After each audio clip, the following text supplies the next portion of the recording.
नमस्कार दोस्तों, कैसे हैं आप सभी? आशा करते हैं आप सभी लोग अच्छे होंगे, स्वस्थ होंगे, मस्त होंगे और अपनी तैयारी को भी अच्छे से कर रहे होंगे।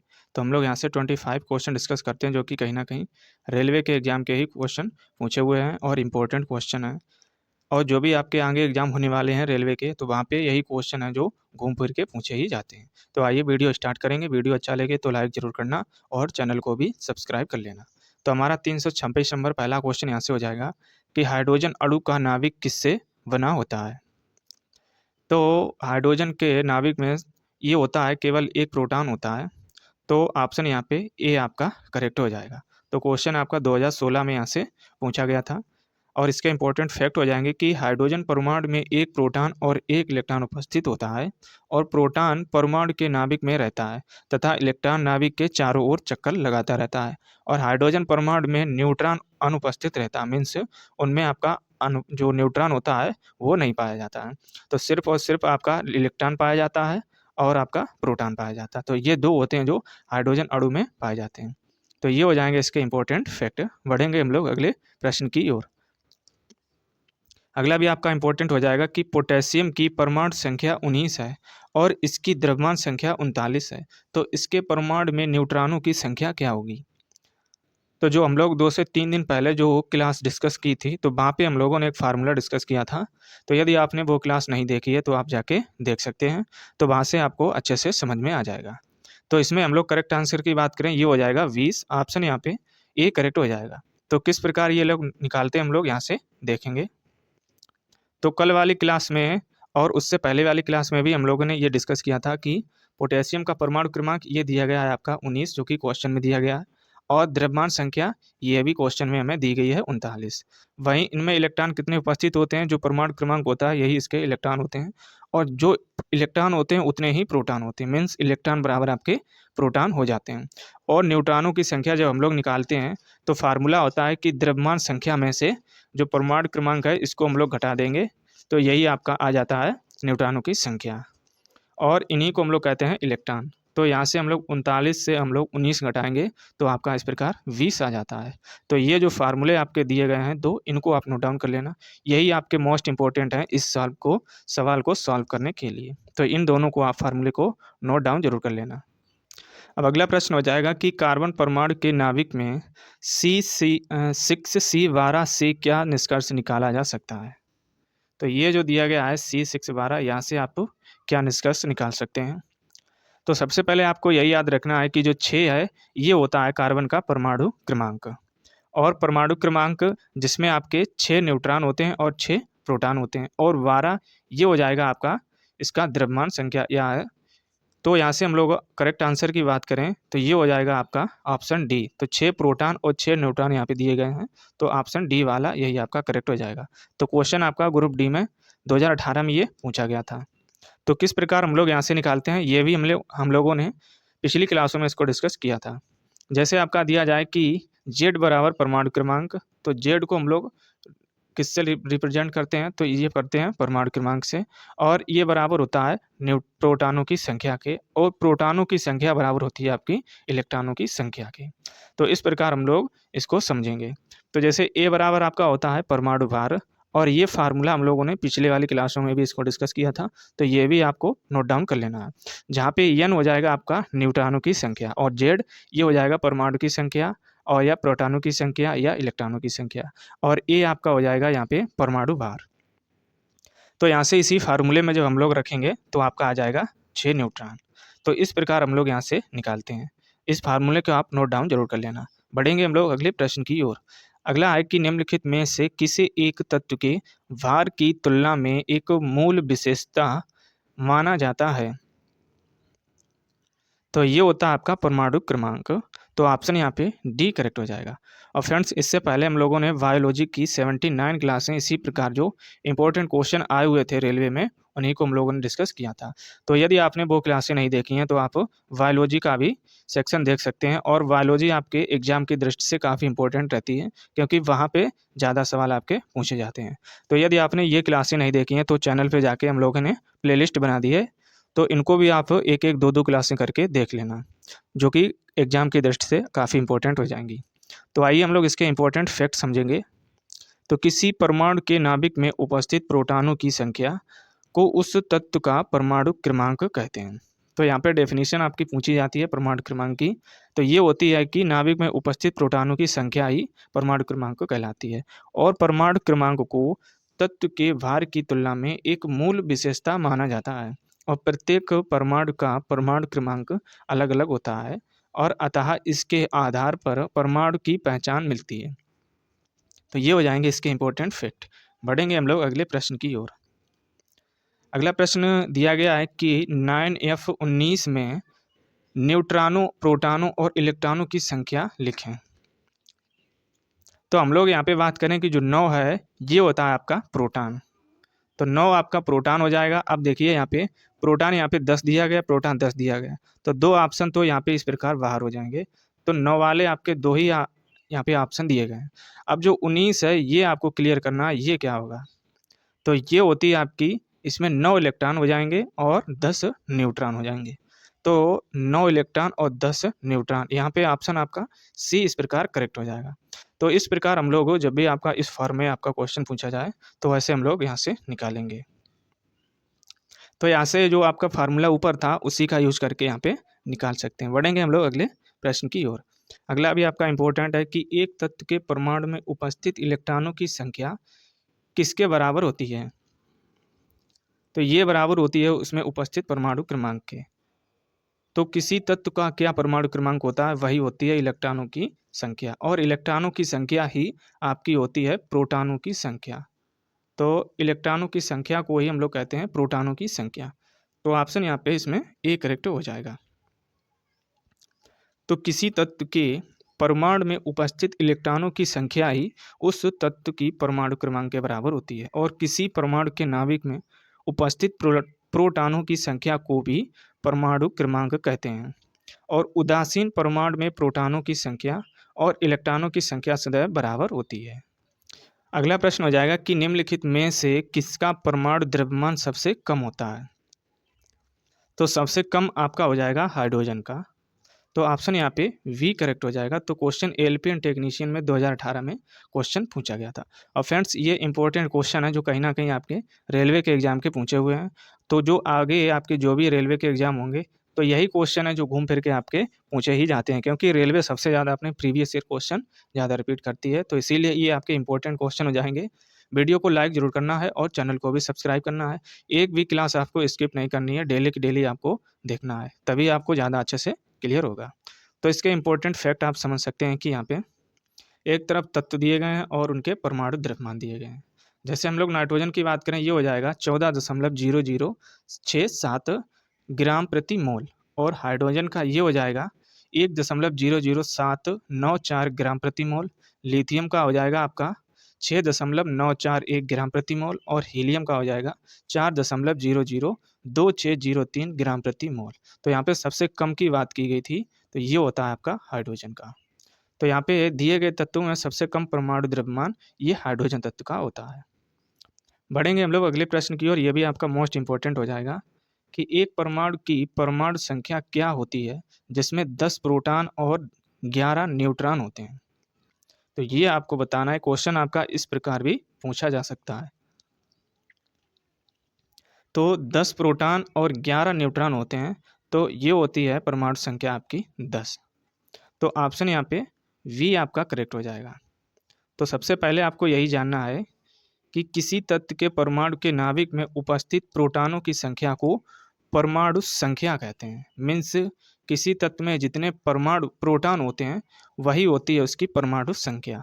तो यहाँ पे प्रोटॉनों की संख्या यहाँ पे कितनी दी गई है, ये हो जाएगी 10। तो 10 प्रोटॉनों की संख्या दी गई है, और यहाँ पे कहा गया है कि जो किसी नाभिक में उपस्थित प्रोटॉन होते हैं यही होती है उसकी परमाणु संख्या। तो यहाँ पे इसी प्रकार तभी आंसर यहाँ पे वी करेक्ट हुआ था। तो ये इंपॉर्टेंट फैक्ट होते हैं, इनको आप वन लाइनर में नोट डाउन जरूर कर लिया करें। तो किसी परमाणु के नाभिक में उपस्थित प्रोटॉनों और न्यूट्रॉनों की संख्याओं का योग उस परमाणु की द्रव्यमान संख्या कहलाती है। यहाँ पे पूछा जाता कि आपको द्रव्यमान संख्या कितनी हो जाएगी, तो यहाँ पे 11 और प्लस को हम लोग 10 को ऐड कर देते, तो इस प्रकार ये आ जाती है आपकी 21। तो 21 ये होती है आपकी द्रव्यमान संख्या, लेकिन यहाँ पे पूछी गई थी आपकी परमाणु संख्या। तो प्रोटॉन की खोज ये की थी आपकी गोल्ड स्टीनर ने, और न्यूट्रॉन की खोज ये की थी चैडविक ने, और इलेक्ट्रॉन की खोज ये की थी जे थॉमसन ने। तो ये तीनों वैज्ञानिक आपके इंपॉर्टेंट हैं, यहाँ से आपके डायरेक्टली क्वेश्चन एग्जाम में बने हुए हैं।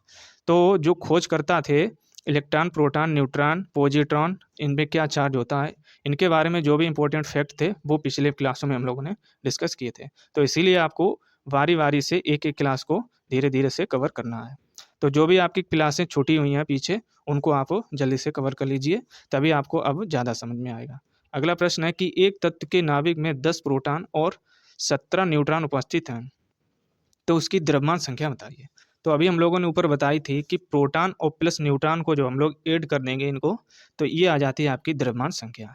तो इनको ऐड करेंगे तो ये आ जाएगी आपकी 27। तो इसीलिए हम लोग इनके इंपॉर्टेंट फैक्ट डिस्कस करके चलते हैं, क्योंकि इन्हीं से आपके इंपॉर्टेंट फैक्ट से एग्जाम में क्वेश्चन बन जाते हैं। और यहाँ से आप इसका एग्जाम्पल भी देख सकते हैं कि अभी हम लोग ऊपर डिस्कस किए थे द्रव्यमान संख्या क्या होती है, और जस्ट उसके बाद आपका अगला क्वेश्चन भी द्रव्यमान संख्या पर बन गया। तो इसीलिए आपको एक एक वीडियो और उसके जो भी इंपॉर्टेंट फैक्ट होते हैं उनको बारीकी से पढ़ना होता है। तो किसी परमाणु के नाभिक में स्थित प्रोटॉनों तथा न्यूट्रॉनों की संख्या के योग को द्रव्यमान संख्या कहते हैं, और द्रव्यमान संख्या को हम लोग ए से रिप्रेजेंट करते हैं। तो यहाँ से आप इस प्रकार निकाल सकते हैं। बढ़ेंगे हम लोग अगले प्रश्न की, और अगला भी आपका इंपॉर्टेंट है कि एक तत्व के एक परमाणु के नाभिक में 11 प्रोटॉन और 12 न्यूट्रॉन होते हैं, तो उस तत्व की द्रव्यमान संख्या बताइए। अब यहाँ पे आपको ही बताना है कि इसमें आपका करेक्ट आंसर क्या हो जाएगा, यदि आपने पहला वाला इससे पहले क्वेश्चन अच्छे से समझ रखा हो। तो द्रव्यमान संख्या ये होती है आपकी कि उस तत्व में उपस्थित प्रोटॉनों की संख्या और प्लस न्यूट्रॉनों की संख्या। तो 11 और प्लस 12 को हम लोग ऐड कर देंगे, ये आ जाएगी आपकी द्रव्यमान संख्या। तो 11 और प्लस 12 को ऐड करेंगे तो ये आ जाएगा आपका 23। तो ऑप्शन यहाँ पे डी करेक्ट हो जाएगा। तो आई थिंक आप लोग अब इस प्रकार के क्वेश्चन आपके एग्जाम में आएंगे तो अच्छे से कर पाएंगे। तो द्रव्यमान संख्या से जो भी आपके क्वेश्चन आएंगे उनको आपको छोड़ना नहीं है। तो अगर याद ना रख पाएँ तो आप ये फार्मूला ज़रूर नोट डाउन कर लेना कि द्रव्यमान संख्या बराबर प्रोटॉन की संख्या प्लस न्यूट्रॉन की संख्या। तो इस फार्मूले की हेल्प से आप अच्छे से निकाल सकेंगे। बढ़ेंगे हम लोग अगले प्रश्न की ओर। अगला है कि एक तत्व के समस्थानिक की संख्या मीन्स द्रव्यमान संख्या 298 है, यदि उसके नाभिक में 189 न्यूट्रॉन है तो उसकी परमाणु संख्या क्या होगी। तो यहाँ पे पूछी गई है कि परमाणु संख्या क्या होगी, तो ये आपको बताना है। तो ये आप कैसे निकाल सकते हैं, ये कल वाली क्लास में आपको और उससे पहले वाली क्लास में आपको जाना पड़ेगा, जिसमें हम लोगों ने अच्छे से एक्सप्लेन किया था। यदि आपको वहाँ नहीं जाना है तो ये वाला फार्मूला आज का यूज करके इससे भी हम लोग निकाल सकते हैं। पूछा गया है कि हमें परमाणु की संख्या क्या होगी। तो परमाणु की संख्या हम लोग यहाँ से जानते हैं कि प्रोटॉन की संख्या बराबर हो जाएगी द्रव्यमान संख्या माइनस न्यूट्रॉन की संख्या, इसको इधर भेज देंगे। तो इस प्रकार हम लोग इससे इसको घटाएंगे तो ये आ जाएगी आपकी 109 यहाँ पे आ जाएगी। तो हम लोगों ने इससे पहले वाली क्लासों में इसको अच्छे से डिस्कस किया था, तो वो वाली क्लासें आपको अच्छे से देख लेनी है। तो यहाँ पे प्रोटॉनों की संख्या बराबर हो जाएगी द्रव्यमान संख्या माइनस न्यूट्रॉनों की संख्या। तो द्रव्यमान संख्या आपकी दी गई है 298 और माइनस हो जाएगा आपका 189। तो इस प्रकार आपका आ जाएगा 109, और 109 ये होती है आपकी प्रोटॉनों की संख्या, और किसी तत्व में जो परमाणु संख्या होती है वही आपकी होती है प्रोटॉनों की संख्या। तो इसीलिए आपका उसकी परमाणु संख्या कितनी हो जाएगी 109। तो ये आपको अच्छे से याद रखना है। अगला प्रश्न हो जाएगा कि किसी तत्व की परमाणु संख्या उस तत्व के प्रत्येक परमाणु के नाभिक में मौजूद किसकी संख्या के बराबर होती है। तो यहाँ पे पूछी गई आपकी परमाणु संख्या, तो ये उसमें उपस्थित प्रोटॉनों की संख्या के बराबर होती है। अभी हम लोग ऊपर पिछले वाले क्वेश्चन में डिस्कस किए थे। तो प्रोटॉनों की संख्या के बराबर आपकी होती है परमाणु संख्या। तो ऑप्शन यहाँ पे ए करेक्ट हो जाएगा, और क्वेश्चन आपका एनटीपीसी लेटेस्ट पैटर्न पे 2021 में ये क्वेश्चन पूछा गया था। तो किसी तत्व के परमाणु के नाभिक में उपस्थित प्रोटॉनों की कुल संख्या को परमाणु संख्या कहते हैं, और किसी तत्व के परमाणु के नाभिक में उपस्थित प्रोटॉनों एवं न्यूट्रॉनों की संख्या के योग को द्रव्यमान संख्या कहते हैं। तो यही फैक्ट होते हैं जो आपको वन लाइनर में नोट डाउन कर लेना है। अगला प्रश्न है कि एक हाइड्रोजन एटम में कितने न्यूट्रॉन होते हैं। तो न्यूट्रॉन हाइड्रोजन में आपके एक भी नहीं पाए जाते हैं, तो उनमें इसका करेक्ट आंसर हो जाएगा कुछ नहीं है, उनमें कोई भी आपका न्यूट्रॉन नहीं पाया जाता है। तो क्वेश्चन ये भी आपका इम्पोर्टेंट हो जाएगा। तो हाइड्रोजन आवर्त सारणी का ये प्रथम तत्व है, इसे भविष्य का ईंधन भी कहा जाता है। इसके नाभिक में सिर्फ एक प्रोटॉन होता है और यह आवर्त सारणी का एकमात्र तत्व है जिसके नाभिक में न्यूट्रॉन नहीं पाया जाता। तो इसीलिए आपका ये इंपॉर्टेंट हो जाएगा क्योंकि यह एकमात्र है और इसकी खोज आपकी 1766 में हेनरी कैवेंडिश के द्वारा की गई थी। तो ये पॉइंट है, इसको भी नोट डाउन कर लेना। 1766 में हेनरी कैवेंडिश के द्वारा हाइड्रोजन की खोज की गई थी। तो इस चैप्टर से इसी प्रकार आपके क्वेश्चन पूछे गए थे। अब हम लोग बढ़ेंगे एक नए चैप्टर की ओर जिसका नाम हो जाएगा समस्थानिक। तो आइसोटोप्स ये भी आपका इम्पोर्टेंट चैप्टर है, यहाँ से भी आपके कई एग्जाम में क्वेश्चन बने हुए हैं और लेटेस्ट पैटर्न पे बने हुए हैं। तो क्वेश्चन यहाँ से हमारा पहला क्वेश्चन हो जाएगा 339 नंबर की हाइड्रोजन के समस्थानिक ड्यूटेरियम में कितने होते हैं। तो ये होते हैं आपके एक प्रोटॉन और एक न्यूट्रॉन होते हैं। तो ऑप्शन यहाँ पे वी करेक्ट हो जाएगा। तो हम लोग समझेंगे कि सबसे पहले आपको यही जानना है कि ये क्वेश्चन आरआरबी जेईई 2019 में पूछा गया था। अब समस्थानिक क्या होते हैं ये हम लोग एक एक करके समझेंगे। तो हाइड्रोजन के समस्थानिक ड्यूटेरियम में एक प्रोटॉन और एक न्यूट्रॉन होता है। अगला प्रश्न हो जाएगा कि आइसोटोप या समस्थानिक क्या है। तो यहाँ से हम लोग इस क्वेश्चन की हेल्प से समझेंगे कि समस्थानिक क्या होते हैं और इसकी कैसे पहचान करेंगे। तो ऑप्शन ए दिया गया है कि एक तत्व के परमाणु जो समान परमाणु क्रमांक और द्रव्यमान संख्या रखते हैं और इसीलिए उनके भौतिक गुण समान होते हैं। तो इसे हम लोग समस्थानिक नहीं कहेंगे, तो ये आपका गलत हो जाएगा। एक तत्व के विभिन्न रूप जिनमें एक ही परमाणु संख्या और द्रव्यमान संख्या है लेकिन गुण भिन्न भिन्न है, तो ये भी नहीं होता है। ऑप्शन सी है कि एक तत्व के परमाणु जिनमें एक ही द्रव्यमान संख्या है लेकिन परमाणु क्रमांक भिन्न होता है, तो इसे भी नहीं कहते हैं। डी ऑप्शन हो जाएगा कि एक तत्व के परमाणु जिनमें एक ही परमाणु क्रमांक है लेकिन द्रव्यमान संख्या भिन्न होती है, मीन से अलग होती है, तो ये आपका सही हो जाएगा। तो यहाँ से आप निकाल सकते हैं कि परमाणु क्रमांक एक समान हो लेकिन उसका द्रव्यमान संख्या ये अलग अलग हो, तो इसी को कहते हैं हम लोग समस्थानिक। तो इस प्रकार आपको अच्छे से समझ में आ गया होगा समस्थानिक क्या होते हैं। तो इसके इंपॉर्टेंट फैक्ट हो जाएंगे कि एक तत्व के परमाणु जिनकी परमाणु संख्या समान होती है परंतु परमाणु द्रव्यमान भिन्न या अलग अलग होता है, उन्हें हम लोग समस्थानिक कहते हैं। और इनमें प्रत्येक परमाणु में समान प्रोटॉन होते हैं जबकि न्यूट्रॉनों की संख्या अलग अलग होती है। एग्जाम्पल के लिए आपका हो जाएगा कि उदाहरण में जैसे हाइड्रोजन के 3 समस्थानिक होते हैं। पहला तो हो जाएगा आपका प्रोटियम, थर्ड आपका हो जाएगा ड्यूटेरियम और सेकंड हो जाएगा आपका ड्यूटेरियम और थर्ड आपका हो जाएगा टाइट्रियम। तो ये हाइड्रोजन के 3 समस्थानिक होते हैं। बढ़ेंगे हम लोग अगले प्रश्न की ओर। अगला भी आपका इंपॉर्टेंट ये हो जाएगा, रेलवे में पूछा गया था। तो एक ही तत्व के समस्थानिकों में होते हैं, तो ये होते हैं उनमें समान प्रोटॉन। तो ऑप्शन यहाँ पे सी आपका करेक्ट हो जाएगा। तो क्वेश्चन इंपॉर्टेंट है, ये आपका रेलवे के द्वारा पूछा गया था। तो एक ही तत्व के समस्थानिकों में प्रोटॉनों की संख्या समान होती है। अब अगला प्रश्न हो जाएगा कि समस्थानिक शब्द का क्या अभिप्राय है।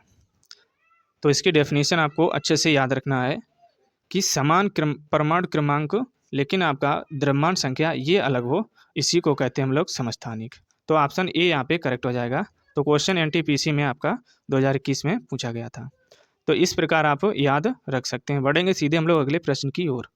अगला प्रश्न है कि क्लोरीन गैस क्लोरीन के 2 समस्थानिकों का मिश्रण है जिनका अनुपात 3:1 होता है। तो ये दोनों समस्थानिक निम्न में से कौन से हैं। तो क्लोरीन के 2 समस्थानिक यहाँ पे आपको बताना है। तो ये हो जाएंगे आपके 35Cl और 37Cl। तो ऑप्शन यहाँ पे ए आपका करेक्ट हो जाएगा। तो ये भी आपका इंपॉर्टेंट क्वेश्चन हो जाएगा। क्लोरीन गैस क्लोरीन के 2 समस्थानिक का मिश्रण होता है। तो ये दोनों समस्थानिक आप यहाँ से देख सकते हैं, एक तो होता है आपका 75% और दूसरा होता है आपका 25%। तो इस प्रकार आप ये अनुपात याद रख सकते हैं, 3:1 ये हो जाएगा। बढ़ेंगे हम लोग अगले प्रश्न की ओर कि जब आप एक परमाणु के न्यूट्रॉनों की संख्या को बदल देते हैं तो इसका क्या बदल जाता है। तो यदि हम लोग परमाणु के न्यूट्रॉनों की संख्या को चेंज कर देंगे तो उनके समस्थानिक आपके बदल जाते हैं। तो ऑप्शन यहाँ पे ए करेक्ट हो जाएगा। तो जब आप एक परमाणु के न्यूट्रॉनों की संख्या को बदल देते हैं तो इसका समस्थानिक बदल जाता है, क्योंकि न्यूट्रॉनों की संख्या को बदलने पर परमाणु की द्रव्यमान संख्या बदल जाती है किंतु परमाणु का द्रव्यमान परमाणु का परमाणु क्रमांक समान रहता है, जबकि एक ही तत्व के वे भिन्न परमाणु जिनकी द्रव्यमान संख्या भिन्न किंतु परमाणु संख्या समान होती है, उन्हें हम लोग कहते हैं समस्थानिक। अगला प्रश्न हो जाएगा कि एक तत्व के समस्थानिकों के अणु के द्रव्यमान में अंतर का कारण क्या है। तो ये कारण होता है कि न्यूट्रॉन की अलग अलग संख्या होती है, तो जो भी उसका नाभिक होता है उनमें न्यूट्रॉन की संख्या अलग अलग हो जाएगी। तो ऑप्शन यहाँ पे वी आपका करेक्ट हो जाएगा।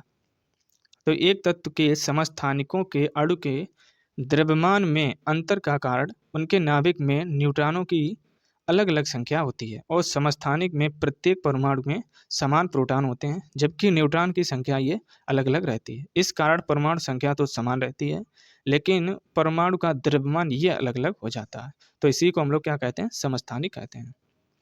बढ़ेंगे हम लोग अगले प्रश्न की ओर, ये भी आपका इंपॉर्टेंट ये हो जाएगा।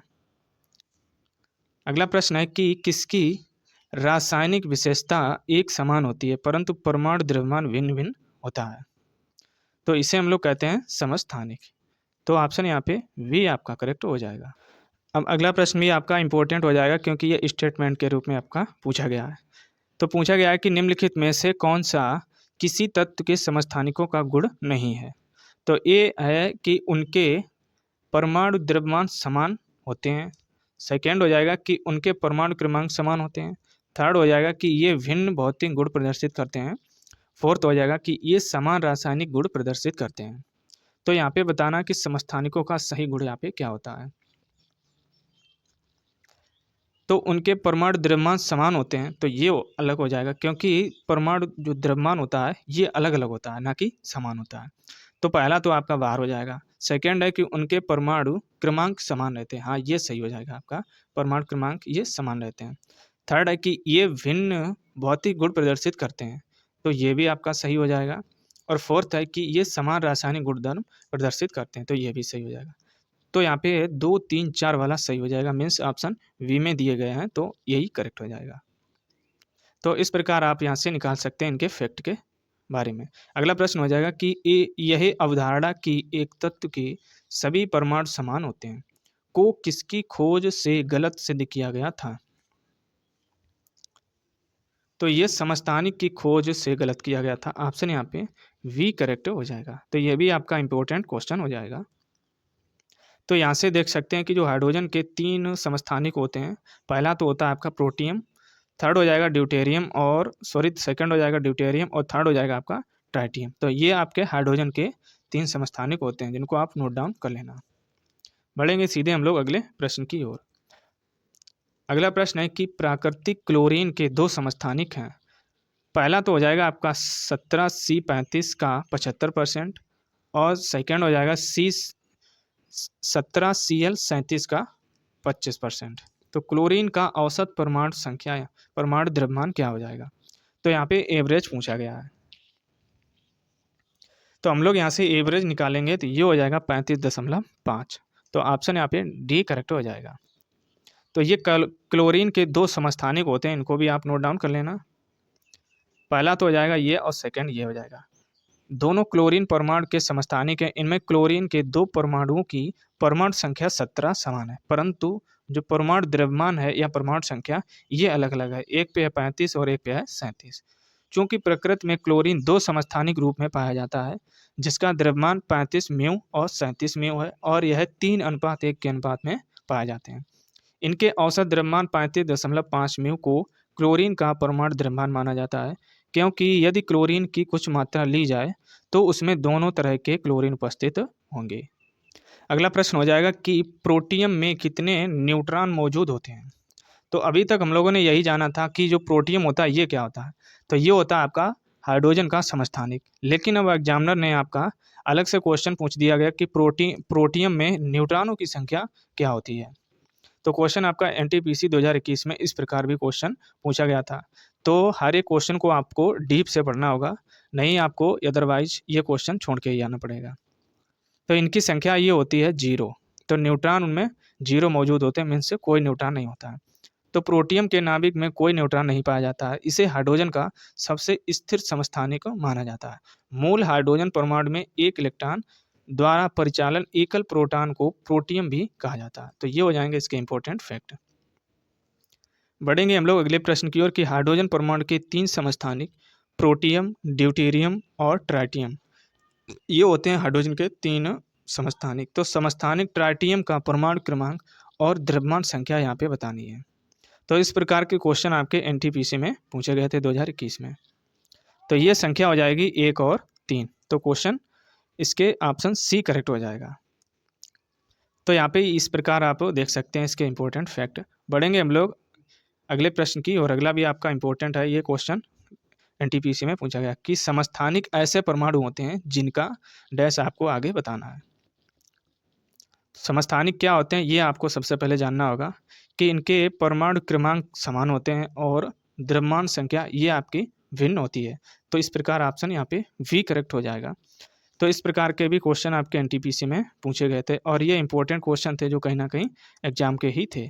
अब हम लोग कल वाली क्लास में जब लोग आएंगे तब पढ़ेंगे समभारिक एक नया चैप्टर। तो यहाँ से भी आपके इंपॉर्टेंट क्वेश्चन बने गए थे। तो आज सबसे पहले हम लोगों ने यही समझा था कि समस्थानिक क्या होते हैं, तो इनके बारे में हम लोगों ने आज के वीडियो में देखा था। तो ये आपके इंपॉर्टेंट क्वेश्चन है जो कहीं ना कहीं एग्जाम के पूछे हुए हैं और आने वाले एग्जाम में भी यही क्वेश्चन मिलेंगे। तो वीडियो पे आपको रेगुलर रहना है और वीडियो को भी लाइक करना है, चैनल को भी सब्सक्राइब कर लेना है। चलिए मिलेंगे हम लोग एक नेक्स्ट वीडियो में। जय हिंद।